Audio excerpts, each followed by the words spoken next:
So U.S. versus Narcisco raises questions of how we determine what the purpose of the statement was.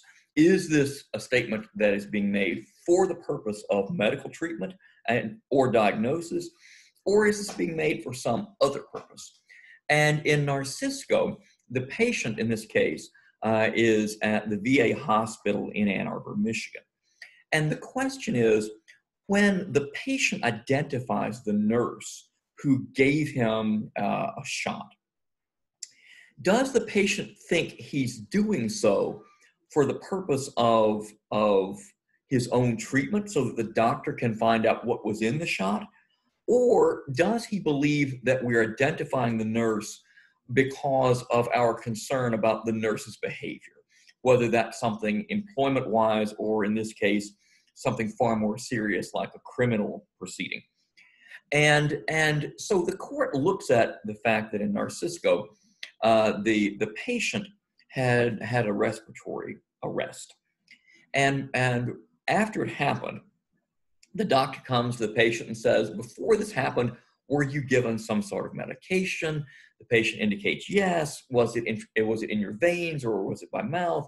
The patient indicates veins. And then who gave it to you? The doctor asked. And the patient writes down on a piece of paper, PIA.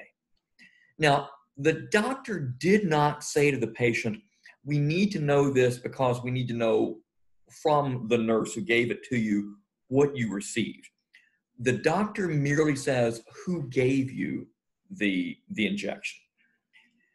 So the question then is not why the doctor asked. The doctor testified that he asked for the purpose of learning what was in the injection.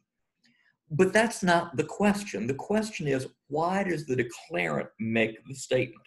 Because if the statement is going to be free from fear of fabrication, then the idea behind a statement made for medical treatment or diagnosis is that that information will be used for the treatment, and therefore the person making the statement will want the statement to be accurate.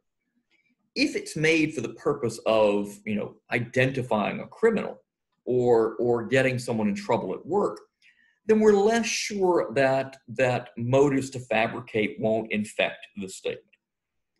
And so our question is not why the doctor asked the question. The question is, why did the patient answer the question?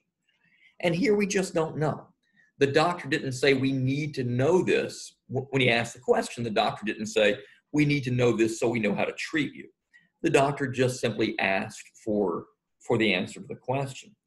And the court notes that in this case, there had been rumors around the hospital that both the staff and the patients were aware of, that there were nurses who were improperly giving medications that they shouldn't be.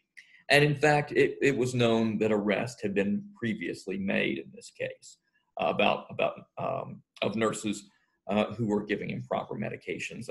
Often these cases are described as, quote unquote, angels of mercy, people who for their own misguided beliefs, believe that they should be mercifully killing patients in hospitals.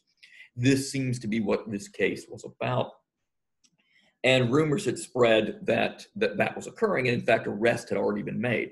So we aren't sure in this case whether the patient felt like he was giving information to identify a killer, or if he was giving information so that it could be determined what was in the shot that he received so that he could be better treated.